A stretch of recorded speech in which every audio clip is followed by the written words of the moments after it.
Look, let's be honest. Most small business owners don't understand their market. Now, you may be saying, well, Gavin, I totally understand my market.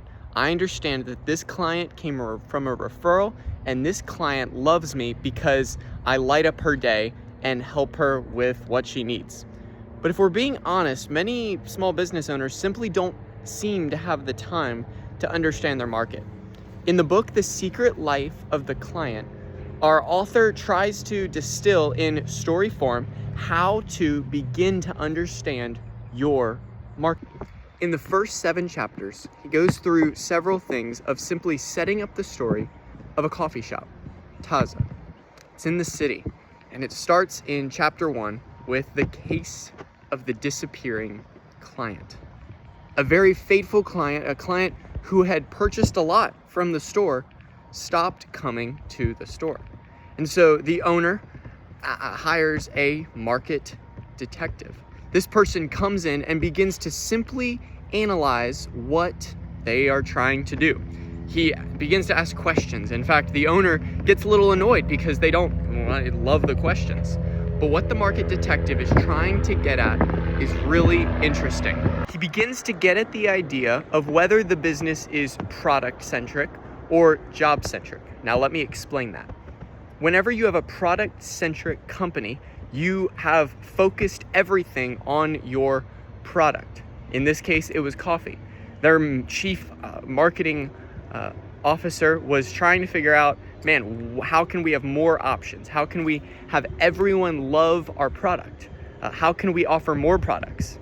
And what this market detective began to ask is, what's the job that your coffee is actually accomplishing? Why do people come to your coffee shop? Is it simply the product, or is it something else? And in the chapters ensuing this, we're gonna see that it might be the latter. Chapter 2 is called The Origin Story.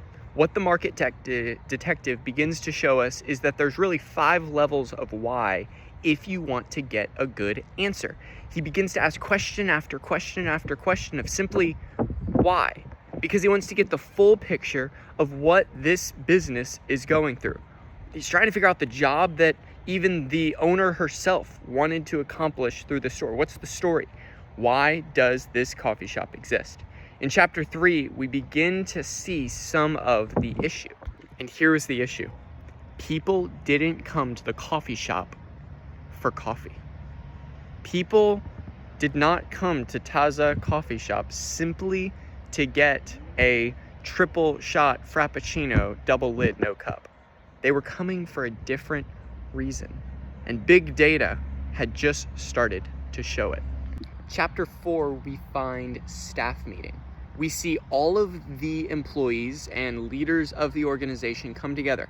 And there's a lot of thoughts that are going on, to be honest. Some people are thinking that other people don't belong there, and other people are getting annoyed when they talk.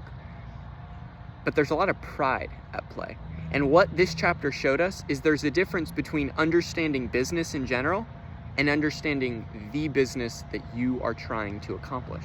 Chapter 5, we're introduced to the Ptolemy trap. This is where in big, small data, we want to make it all about us. We want to make it about our product and what me as an individual can bring to this. But in marketing, we need something else.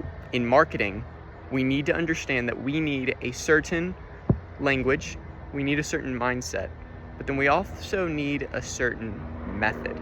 And whenever we approach conversations, that is the point, and that's how we can learn more. When they begin to do very small research with one person, they find that she came and wouldn't buy even much coffee. She'd buy the coffee simply out of obligation for using the table. It was the environment that she was there for, and it was the environment that brought people to Taza.